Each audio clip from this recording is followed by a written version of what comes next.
কেরানীগঞ্জ কারাগার থেকে ঝিনাইদহে কারাগারে আওয়ামী লীগ নেতা মিন্টু। সুলতান আল এনামের ভিডিওচিত্রে দেখুন বিস্তারিত।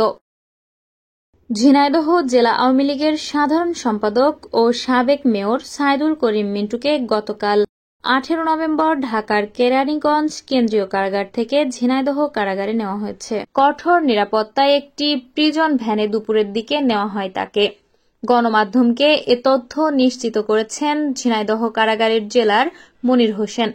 সাবেক এমপি আনোয়ারুল আজিম আনার হত্যার ঘটনায় সাইদুল করিম মিন্টুকে গত 11 জুন রাজধানীর ধানমন্ডি এলাকা থেকে গ্রেফতার করে ডিবি পুলিশ।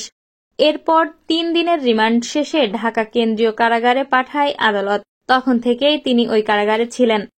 জানা গেছে, গত 5 আগস্ট ছাত্র জনতার গণ অভ্যুত্থানে শেখ হাসিনা সরকারের পতনের পর সাইদুল করিম মিন্টুর বিরুদ্ধে ঝিনাইদহে আরও 6টি মামলা দায়ের হয়েছে।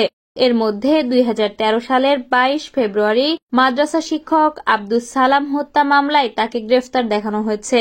এ মামলায় আগামী 3 ডিসেম্বর ঝিনাইদহের আদালতে হাজির করার জন্য কেরানীগঞ্জ কারাগার থেকে ঝিনাইদহ জেলা কারাগারে আনা হয়েছে সাইদুল করিম মিন্টুকে।